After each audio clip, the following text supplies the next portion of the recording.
जैसी करनी वैसी भरनी। ये वाक्य तो आपने सुना ही होगा। अर्थात जैसे आप कर्म करोगे वैसा ही आपको फल भी प्राप्त होगा। लेकिन मेरा एक प्रश्न है, क्या आप इस बात पर यकीन करते हैं कि जैसा आप कर्म करेंगे वैसा ही आपको फल भी मिलेगा? अब आप में से अधिकतर लोगों के मन में यह प्रश्न जरूर उठ रहा होगा, क्योंकि इसमें पूछने वाली बात क्या है? यह तो सत्य ही है कि जैसे हम कर्म करेंगे वैसा ही हमें फल भी मिलेगा। लेकिन एक बार के लिए आंखें बंद करके अपने आप से यह प्रश्न कीजिए। देखिएगा कि आपको इस प्रश्न का उत्तर स्पष्टता से नहीं मिल पाएगा। कहीं ना कहीं आपके मन में एक संशय जरूर होगा कि क्या यह बात सच है या झूठ, क्योंकि आपने अपने आसपास तो ऐसे कई लोगों को देखा होगा जो लोग बहुत अच्छे कर्म करते हैं, बहुत अच्छे स्वभाव के होते हैं। वे कभी किसी का बुरा नहीं करते, किंतु फिर भी उनके साथ हमेशा बुरा ही होता है। वो लोग हमेशा दुखी रहते हैं, हमेशा परेशान रहते हैं। आपने कई बार ये भी देखा होगा, या फिर आप में से ही कई ऐसे लोग भी होंगे जिन्होंने अपनी परीक्षाओं के लिए जी तोड़ मेहनत की होगी, लेकिन फिर भी अंत में उनके हाथ निराशा ही लगी। तो इसका अर्थ क्या हुआ? क्या इसका अर्थ यह है कि जिन भी महापुरुषों ने इस कहावत को कहा है, क्या यह झूठ है? क्या वो महापुरुष गलत थे? नहीं। वास्तविकता तो यह है कि हम अपने कर्मों का लेखा जोखा समझ ही नहीं पाते, और इसी कारण हम ये सोचते हैं कि हम तो बहुत अच्छा कर्म कर रहे हैं, हम लोगों की भलाई कर रहे हैं, लोगों की मदद कर रहे हैं, फिर भी हमें न जाने क्यों हमेशा दुख और परेशानी ही उठानी पड़ती है। लेकिन आज की जो कहानी मैं आपके लिए लेकर आया हूं, इस कहानी के माध्यम से आप ये समझ जाएंगे कि आखिर कर्मों का ये लेखा जोखा हमारे जीवन पर किस प्रकार प्रभाव डालता है। एक समय की बात है, एक गांव में दो भाई रहा करते थे। दोनों ही कुशल थे, किंतु उनमें से एक बहुत ही क्रूर और चालाक था। उसने धोखा देकर अपने छोटे भाई की सारी जमीन जायदाद अपने नाम करवा ली थी, और छोटे भाई के नाम पर कुछ भी नहीं बचा था। उसे तो बस एक टूटी फूटी झोपड़ी मिली थी, जिसमें वह और उसकी पत्नी रहा करते थे। उसकी पत्नी भी हमेशा बीमार रहती थी, और उसे तरह तरह की यातनाएं, पीड़ाएं और समस्याओं का सामना करना पड़ता था। छोटा भाई बहुत गरीब था, उसके पास पैसे भी नहीं थे ताकि वह अपनी पत्नी का इलाज करवा सके। लेकिन वह बहुत शांत स्वभाव का था, अच्छी प्रवृत्ति का था। इस कारण वह कभी किसी से क्लेश नहीं करता था, ना ही किसी के लिए बुरा सोचता था। वह कभी किसी का बुरा नहीं करता था। फिर भी उसके मन में हमेशा एक प्रश्न रहता था। वह हमेशा अपने आप से कहता था, हे ईश्वर, मैंने कभी किसी के साथ बुरा नहीं किया, कभी किसी का बुरा नहीं सोचा, फिर भी आखिर मेरे साथ इतना बुरा क्यों होता है? मेरी पत्नी हमेशा बीमार रहती है, मेरे बच्चों को 2 वक्त का खाना तक नसीब नहीं होता, और मैं चाहकर भी अपने परिवार को एक अच्छा जीवन तक नहीं दे पा रहा। आखिर ऐसा क्यों? वहीं पर दूसरी तरफ मेरा भाई है, जो बहुत धूर्त है, चालाक है, घमंडी है। उसे देखो, वो अपना जीवन कितने ऐशो आराम के साथ जी रहा है। उसके पास ढेर सारा धन है, रहने के लिए अच्छा मकान और खाने के लिए अच्छे अच्छे पकवान है। वह तो अपना जीवन मजे में जी रहा है, और मैं यहां पर घुट घुट मर रहा हूं। उसे कोई परेशानी नहीं, और मेरी परेशानियां खत्म होने का नाम ही नहीं लेती। यह सोचता हुआ वह इस विचार पर पहुंचा कि लगता है बुरे कर्मों का फल ही अच्छा होता है, और अच्छे कर्मों का फल अच्छा नहीं मिलता है। और देखते ही देखते यह बात उसके मन में घर करने लगी थी। ऐसे ही कई दिन बीत गए, और अब छोटा भाई और भी ज्यादा परेशान रहने लगा था, क्योंकि उसकी पत्नी की तबीयत ठीक होने का नाम ही नहीं ले रही थी, और उसके सामने तरह तरह की परेशानियां खड़ी थीं, जिन्हें देखकर वह मन ही मन रोता रहता, परेशान होता। एक दिन की बात है, वह किसी काम से दूसरे गांव की ओर जा रहा था। तभी उसकी नजर एक साधु पर पड़ी। वह साधु एक द्वार पर खड़े होकर भिक्षा मांग रहे थे, और वह हमेशा केवल एक ही बात कह रहे थे, तेरे कर्म तेरे हिस्से और मेरे कर्म मेरे हिस्से। जब छोटे भाई के कानों में यह बात पड़ी तो उसे बहुत क्रोध आया। वह तुरंत ही उन साधु के पास जा पहुंचा और उनसे कहने लगा, हे गुरुवर, मैं आपको कब से देख रहा हूं। आप केवल एक ही बात कह रहे हैं, तेरे कर्म तेरे हिस्से और मेरे कर्म मेरे हिस्से। क्या यह सत्य है? इस बात का जवाब देते हुए वह साधु कहते हैं, हां, यह बिल्कुल सत्य है। क्या तुम्हें इस पर यकीन नहीं? तभी वह छोटा भाई उन गुरु से कहता है, हे गुरुवर, लगता है आपको कोई भ्रम हो गया है। मैंने अपने जीवन में कभी कोई बुरा कर्म नहीं किया, ना ही मैंने कभी किसी के बारे में बुरा सोचा, ना ही किसी का बुरा किया। उसके बाद भी मैं हमेशा परेशानियों से घिरा रहता हूं। तकलीफें दिन बेदिन मुझे और परेशान कर रही है। मुझे तो आज तक मेरे अच्छे कर्मों का कोई अच्छा फल नहीं मिला। फिर आप ये कैसे कह सकते हैं कि अच्छे कर्मों का फल अच्छा मिलता है? मेरी पत्नी हमेशा बीमार रहती है और मेरे घर में खाने तक के लिए पैसे नहीं हैं। यहां तक कि मेरे बच्चे भी भूखे रह जाते हैं। और फिर भी आप कहते हैं कि अच्छे कर्मों के फल अच्छे मिलते हैं। तभी वह साधु बड़े ही शांत स्वभाव से उस व्यक्ति से कहते हैं, लगता है परिस्थितियों ने तुम पर बहुत गहरा प्रभाव डाला है। ऐसा प्रतीत हो रहा है कि तुम परिस्थितियों के आगे हार मान चुके हो और इन कठिन परिस्थितियों ने तुम्हारी सोच को भी बदल दिया है। इसी कारण तुम ऐसा कह रहे हो। इस पर वो व्यक्ति कहता है गुरुवर, ऐसा लगता है कि खुद परिस्थितियों से हार कर दूसरों के घर भिक्षा मांगकर भोजन ग्रहण कर रहे हो और मुझे कहते हो कि मैंने परिस्थितियों के सामने हार मान ली है। मुझे आपका यह भाषण नहीं सुनना। मैं जा रहा हूं। तभी उसे रोकते हुए वो साधु उस व्यक्ति से कहते हैं, ठीक है, तुम चले जाओ, लेकिन उससे पहले मेरा एक काम कर दो। वो व्यक्ति कहता है, अरे, मैं कोई काम नहीं करने वाला, मैं तो जा रहा हूं। तभी वो साधु कहते हैं, बेटा, मैं जानता हूं तुम्हारे मन में क्या प्रश्न है। तुम इस बात से परेशान हो कि तुमने अच्छे कर्म किए और उसके बाद भी तुम्हें अच्छे फल नहीं प्राप्त हो रहे। लेकिन क्या तुम इस प्रश्न का जवाब नहीं जानना चाहते? क्या तुम ये नहीं जानना चाहते कि तुम्हारे साथ ऐसा क्यों हो रहा है? ये सुनकर वो छोटा भाई कुछ देर के लिए मौन हो गया और कुछ देर सोच विचार करने के बाद वो कहता है, अच्छा ठीक है, बताइए, मुझे क्या करना होगा? तभी वो साधु उस व्यक्ति से कहते हैं, मेरा बस एक छोटा सा काम कर दो। कल सुबह सुबह तुम मेरे लिए कुछ फल लेकर मेरे आश्रम आ जाना और जब तुम वहां पर आओगे तो मैं तुम्हें तुम्हारे प्रश्नों का उत्तर तुम्हें दे दूंगा और तुम्हें यह भी समझ में आ जाएगा कि तुम्हारे साथ ही ऐसा क्यों हुआ। इतना कहकर वह साधु अपना भिक्षा पात्र लेकर वहां से अपने आश्रम की ओर चलने लगे। लेकिन वह व्यक्ति कुछ देर के लिए वहीं पर खड़ा रह गया और यह सोचने लगा कि क्या उसे फल लेकर उन गुरु के आश्रम जाना चाहिए या नहीं। यही सोचता हुआ वह घर लौट आया। रात भर उसके मन में केवल यही प्रश्न था कि मैं उनके पास फल लेकर जाऊं या ना जाऊं। देखते ही देखते सुबह होने लगी और अब उस छोटे भाई ने यह तय कर लिया कि वह फल लेकर उन गुरु के आश्रम जरूर जाएगा। वह घर से निकलता है और कुछ फल खरीदता है, जिससे लेकर वह उन गुरु के आश्रम की ओर चल पड़ता है। उन गुरु का आश्रम थोड़ी दूर पर था और उसका रास्ता पड़ोस के जंगल से होकर गुजरता था। इसीलिए उस रास्ते पर कोई हलचल भी नहीं थी और जगह जगह पर लंगूर और बंदर दिखाई दे रहे थे। जब वो छोटा भाई फल लेकर उन गुरु के आश्रम जा रहा था, तभी उन बंदरों को देखकर उसके मन में यह विचार उठता है कि क्यों न यह फल वह उन बंदरों को खिला दे। लेकिन तभी उसे याद आता है कि उन गुरु ने उसे वो फल आश्रम लाने को कहा है।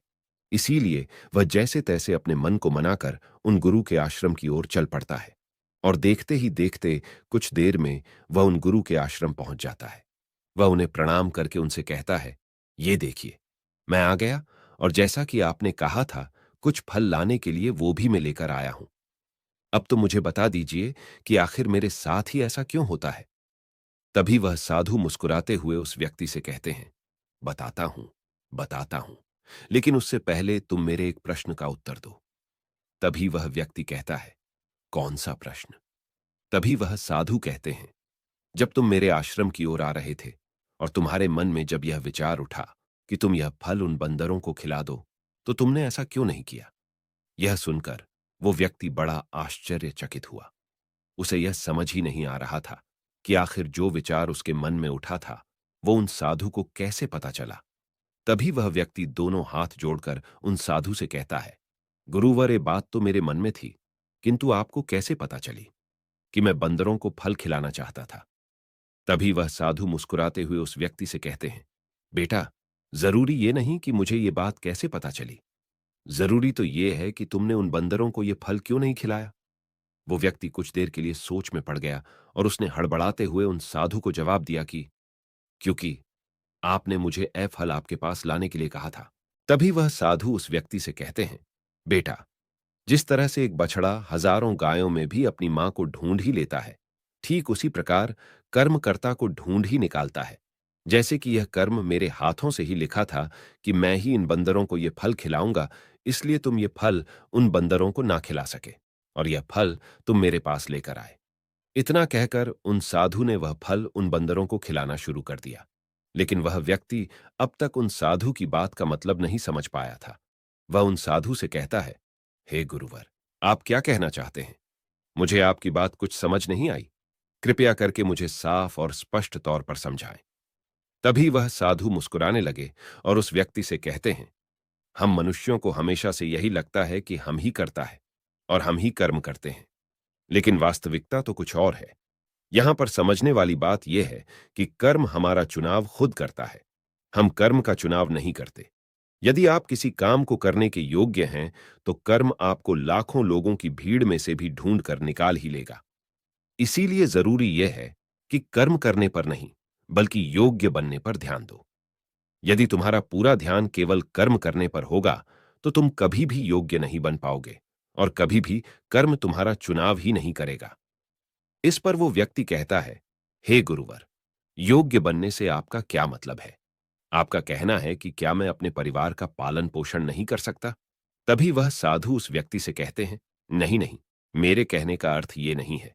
मैं तो तुमसे ये कहना चाहता हूं, योग्य बनने के लिए जिन कर्मों की आवश्यकता होती है, उसके लिए तुम्हें पहले छोटे छोटे कामों को करना शुरू करना होगा। और जब तुम उन कामों में निपुण हो जाओगे, कुशल हो जाओगे, इतने योग्य बन जाओगे, तो बड़ा कर्म, या फिर यूं कहें कि ये मुख्य कर्म, जिस कर्म के लिए तुम बने हो, वह कर्म तुम्हें ढूंढ ही लेगा और वह कर्म तुम्हारे पास खुद ही चला आएगा। उदाहरण की तौर पर तुम इन बंदरों को ही देख सकते हो। ये बंदर जब छोटे होते हैं, तब से ही ये पेड़ों पर चढ़ना सीखते हैं, गुलाटियां लगाना सीखते हैं, दौड़ना सीखते हैं, छलांग लगाते हैं। शुरू शुरू में इसे तकलीफ होती है कि कभी गिर जाते हैं, तो कभी इन्हें चोट भी लगती है, लेकिन धीरे धीरे ये उन कामों में निपुण हो जाते हैं, कुशल हो जाते हैं, और उसके बाद इनका भोजन इन तक स्वयं ही पहुंच जाता है।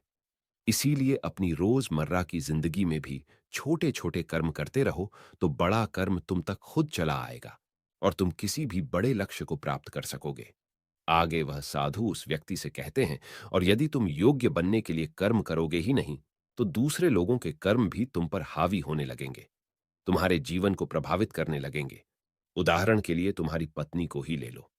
तुम्हारी पत्नी कई दिनों से बीमार है और इसकी तबीयत ठीक ही नहीं हो रही, और तुम यह सोचते हो कि पता नहीं तुम्हें किन कर्मों की सजा मिल रही है। तुम अपने आप को अभागा समझते हो, असहाय महसूस करते हो, लेकिन वास्तविकता तो कुछ और ही है। तुम्हें यहां पर यह समझने की आवश्यकता है कि तुम्हारी पत्नी बीमार अपने कर्मों से है, न कि तुम्हारे कर्मों से।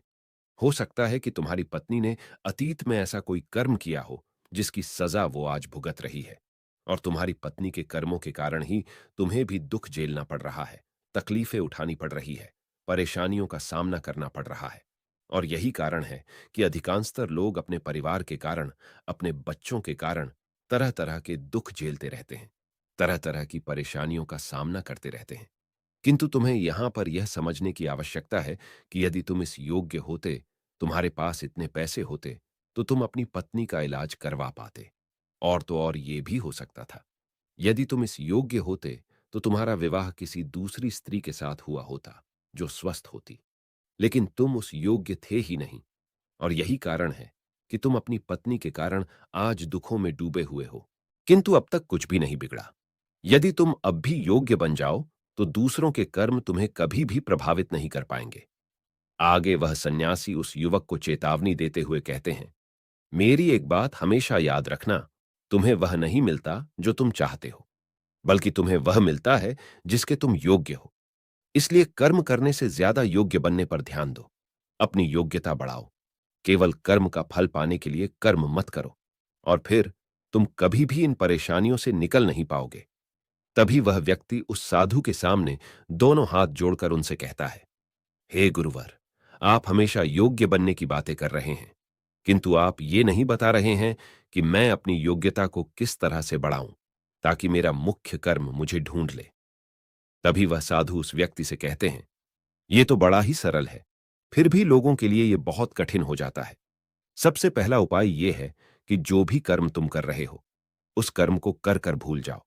अर्थात योग्य बनने के लिए जो भी कर्म तुम कर रहे हो उसे याद ना रखो, उसे भूल जाओ। ये मत सोचो कि जो तुमने कर्म किया है उसका फल तुम्हें कब और क्या मिलेगा। इसीलिए तो कहा जाता है कि कर्म करो, फल की चिंता मत करो। यदि तुम्हारा मन हमेशा फल की चिंता में ही लगा रहेगा, तो इसका अर्थ ये हुआ कि तुमने वास्तविक तौर पर कोई कर्म किया ही नहीं। और हमें से अधिकांशतर लोग यही गलती करते हैं। उन्हें लगता है कि वह एक अच्छा कर्म कर रहे हैं, जिसका फल भी उन्हें अच्छा ही मिलेगा। उनका सारा ध्यान केवल फल पर होता है। और यही कारण है कि वह अधिकांशतर दुखी होते हैं, क्योंकि जब उन्हें फल नहीं मिल पाता, या फिर यूं कहें कि जब उन्हें अपने मन वांछित फल नहीं मिल पाता, तो उनके मन को ठेस पहुंचती है और वे लोग दुखी रहने लगते हैं, परेशान रहने लगते हैं और हमेशा यही सोचते हैं कि मैंने तो अच्छे कर्म किए थे, फिर भी मुझे अच्छे फल क्यों नहीं मिल रहे। और उनका यही सोचना उन्हें अपने लक्ष्य से भटका देता है। हाँ, आप यह जरूर कर सकते हैं, अपना कर्म करने के बाद उसका आंकलन जरूर करें, लेकिन फल की चिंता ना करें। तभी वह व्यक्ति उन साधु से कहता है, हे गुरुवर, आप कह रहे हैं फल की चिंता मत करो, लेकिन जो कर्म किए हैं उसका आंकलन जरूर करो। ये कैसे संभव है?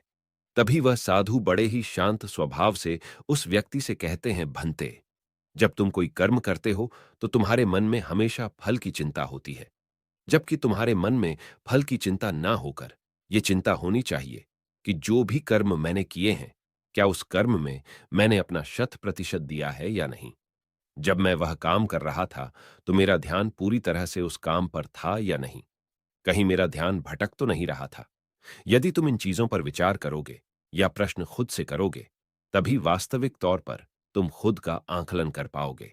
और जब तुम पूरे ध्यान के साथ किसी कर्म को करोगे, तो तुम्हारे ध्यान की शक्ति भी बढ़ेगी और तुम्हारे कर्म करने की योग्यता भी बढ़ेगी।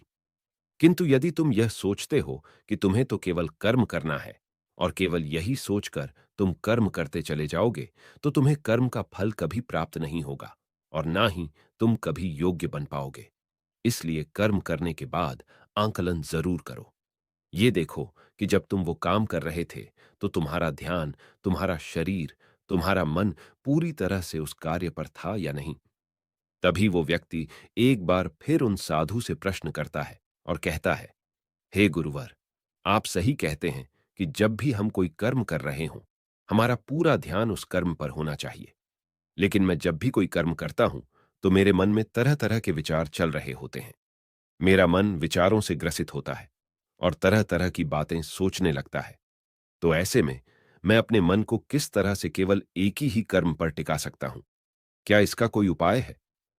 तभी वह साधु मुस्कुराते हुए उस व्यक्ति से कहते हैं, भंते, जब तुम कोई कर्म कर रहे हो और उसमें जब तुम अपना पूरा भाव लगा देते हो, अर्थात कर्म करते समय अपना पूरा भाव डाल देते हो, तो तुम्हारा मन, शरीर और तुम्हारे भाव उसी कर्म पर केंद्रित हो जाते हैं और तुम पूरी निष्ठा, प्रेम और सद्भाव के साथ उस कर्म को कर पाते हो, अर्थात अपना 100% दे पाते हो। और वहीं पर जब तुम केवल कर्म करने की सोच से ही कर्म करते हो, तो तुम उसमें अपना भाव नहीं लगा पाते और ना ही तुम उसमें अपनी पूरी निष्ठा लगा पाते हो। इसी कारण वह कर्म कर्म नहीं रह जाता और ना ही उसका कोई फल तुम्हें प्राप्त होता है। आगे वह साधु उस व्यक्ति से कहते हैं, यदि कोई भी मनुष्य इन बातों को सही तरीके से अपने जीवन में उतारे, इन बातों को ध्यान रख के कर्म करे, तो वह अपने आप को योग्य बना सकता है। और एक बार जब वह योग्य बन जाता है, तो कर्म उसे कहीं से भी खोज कर निकाल लेगा और वह जीवन में किसी भी सफलता को प्राप्त कर पाएगा। इतना कहकर वह साधु शांत हो गए और वह छोटा भाई भी अब यह समझ चुका था कि उसके अच्छे कर्मों का फल उसे अच्छा क्यों नहीं मिल रहा था। उसने उन गुरु को प्रणाम किया और वह वापस घर की ओर लौट गया। दोस्तों, उम्मीद है कि आपको आज की ये वीडियो जरूर पसंद आई होगी। तो लाइक और शेयर जरूर कीजिएगा और हमें ऐसे ही सपोर्ट करने के लिए चैनल को सब्सक्राइब और घंटी बटन को भी जरूर दबा दीजिएगा। तो चलिए, फिर मिलते हैं ऐसी ही एक और वीडियो में। तब तक के लिए अपना ख्याल रखें। धन्यवाद।